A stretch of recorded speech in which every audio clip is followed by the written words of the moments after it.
bucking the Cheney name and vowing not to support Congresswoman Liz Cheney for a fourth term. Are you planning to vote for Liz Cheney? Can I cuss? Hell no. Are you planning to support Liz Cheney? Absolutely not. What are your thoughts about Liz Cheney running for a fourth term? Personally, I think she said three too many.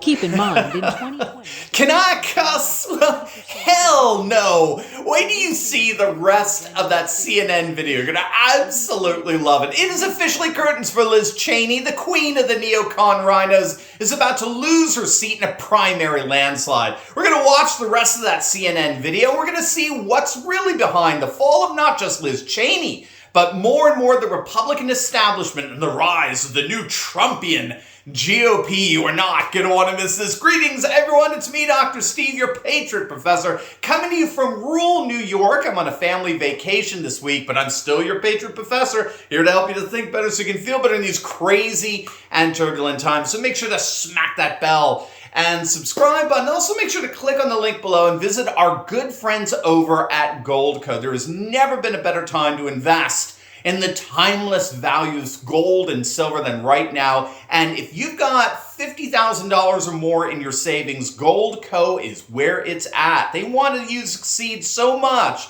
that they're going to give you up to $10,000 in free silver when you open up an account with them. They're one of us, gang. They're patriots, but this is a limited time offer, so do not wait. Click on that link below or go to turleytalkslikegold.com and let's weather this economic storm together. All right, gang, let's dive right in here. CNN, one of the major cheerleaders of this J6 kangaroo court, is having to take a bit of their own medicine of late when it suddenly realized that one of their heroes, the ever-insufferable Liz Cheney, is about to go down in flames. CNN went out to Cheyenne, Wyoming, to see how voters felt about their lone representative, and my, did they get an earful. Check it out. Bucking the Cheney name and vowing not to support Congresswoman Liz Cheney for a fourth term. Are you planning to vote for Liz Cheney? Can I cuss? Hell no. Are you planning to support Liz Cheney? Absolutely not. What are your thoughts about Liz Cheney running for a fourth term? Personally, I think she said three too many. Keep in mind, in 2020, Donald Trump won about 70% of the vote in Wyoming. So Liz Cheney's work on the January 6th investigation isn't playing so well with many Wyoming voters. She's done us dirty. How so? Oh, God. Look at how she's done Trump. I'm a Trump fan. I'm sorry. So she lost your vote because of her role on the January 6th committee and what she's doing about Trump? Yes. She's supposed to be supporting him. She's a Republican, for crying out loud. I find her work on the January 6th committee just repulsive. How do you feel about her work on the January 6th committee and her role? It's all a hoax. It's all propaganda. Has nothing to do with anything. It's a witch hunt. Well, she says she's defending what's important to people here in Wyoming, upholding the rule of law, defending the Constitution. If that was the rule of law, why doesn't he have a defense team in that courtroom? That ain't the rule of law. That's a kangaroo court. All right, stop right there. I gotta interject here. That guy was brilliant. That was a brilliant retort on his part. Cheney says she's upholding the rule of law and defending the Constitution. That's what you conservatives in Wyoming want, don't you? And the guy's like, if she's all about upholding the rule of law, then why doesn't Trump have a defense team in that courtroom? Why is that committee being allowed to conduct what is the equivalent of a kangaroo court where the verdict has already been predetermined and now they're just filling in the blanks, as it were, to justify their verdict? How on earth can you do away with the adversarial process that is integral to our legal system and then claim you're upholding the rule of law? That guy was brilliant. Absolutely brilliant. And I've actually heard triggered leftists respond to that by saying, well, Trump had his opportunity. The Republicans had their opportunity, but they squandered it. They refused to appoint anyone to defend Trump, which of course is blatantly untrue. Nancy Pelosi rejected. She had the gall to reject 2 of the 5 Republicans chosen by Andy McCarthy to represent the defense. The Democrats would not allow them the defense they wanted, so that's number 1. But then number 2, and perhaps more to the point, so what? The supposed fact that the Republicans squandered their chance for a defense is irrelevant to the actual fact that the committee is now a de facto kangaroo court. It doesn't change a thing. All right, carry on. She has been an embarrassment. It's a witch hunt. Are you proud of her for taking on Donald Trump? No. Here in Cheyenne, more than 1,600 miles from Washington, D.C., almost everyone we spoke with told us they believe Liz Cheney is too focused on Donald Trump and the January 6th committee and not paying enough attention to what they believe matters to the people here in Wyoming.